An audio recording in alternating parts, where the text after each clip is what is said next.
आज हम लोग व्यापारिक पत्र के मुख्य अंग यानी व्यापारिक पत्र के प्रारूप के बारे में जानने और समझने का प्रयास करेंगे। इसमें हम लोग देखेंगे कि एक पत्र व्यवहार की प्रक्रिया में पत्रों को जो लिखा जाता है उसमें कौन-कौन से अंग शामिल होते हैं। एक-एक करके हम लोग देखते हैं। कहता है व्यापारिक पत्र के प्रारूप में आधुनिक प्रचलित पद्धति के अनुसार एक व्यापारिक पत्र के मुख्य अंगों का वर्णन निम्नलिखित प्रकार से किया जा सकता है।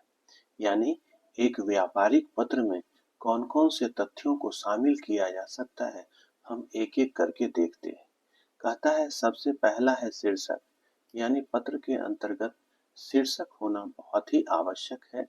कहने का आशय यह है कि शीर्षक मात्र देखने से पत्र के सारांश को समझा जा सकता है। दूसरा, पत्र में दिनांक होना आवश्यक है, जिससे यह पता चल सकता है कि पत्र किस तारीख को लिखा गया है।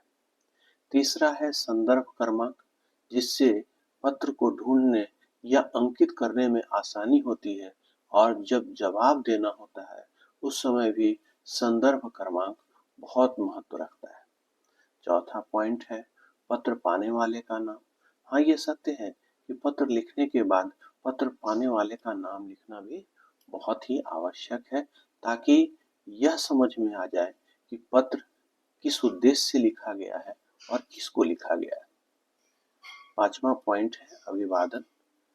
हम लोग पत्र लेखन प्रक्रिया पहले से जानते और समझते हैं। अभिवादन का बहुत ही महत्व है।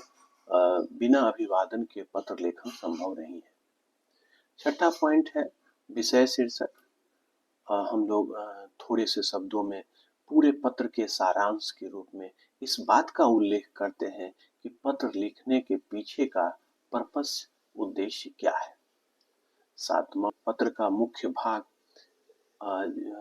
इसमें सारे विवरण लिखे जाते हैं जो पत्र के संबंध में विस्तृत व्याख्या प्रस्तुत करती है।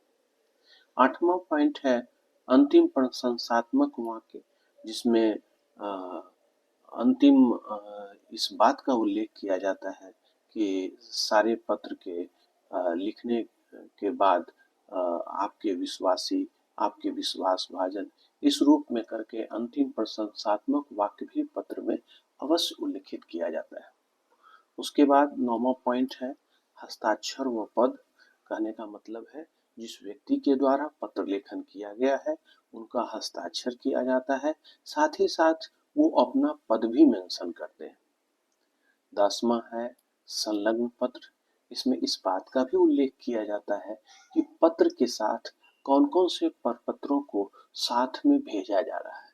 उसके लिए हम लोग बाएं तरफ संलग्न पत्र के नाम से एक कॉलम बना के नीचे लिखा जाता है कि कौन-कौन से पत्रों को इस पत्रों के साथ संलग्न किया जा रहा है।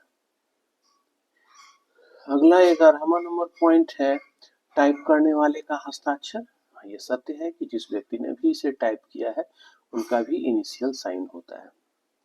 अगला है 12 नंबर पॉइंट पुनश्च यदि हो तो। कहने का आशय यह है कि पूरे पत्र लिखने के क्रम में अगर कोई बात छूट जाती है तो ऐसी परिस्थिति में दोबारा पत्र लिखने की कोई आवश्यकता नहीं है। वैसी परिस्थिति में पुनश्च करके कोई भी तथ्य अगर छूट गया है तो नीचे उसे उल्लिखित किया जा सकता है। अगला टॉपिक पढ़ाते हैं।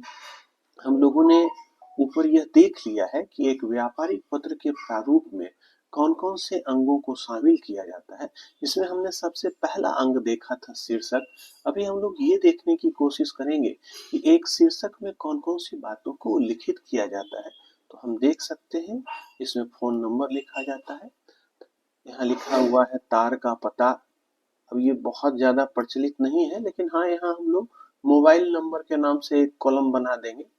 फैक्स नंबर महत्वपूर्ण है, संदर्भ संख्या महत्वपूर्ण है, पत्र पाने वाले का नाम महत्वपूर्ण है। यहाँ पे जो भी पत्र लिख रहे हैं उनका सारा यहाँ से यहाँ तक पता उल्लिखित किया जाता है, वो किस शहर से हैं और किस डेट में लिख रहे हैं। अगले क्रम में हम लोग बढ़ते हैं। कहता है अभिवादन की चर्चा ऊपर की गई है।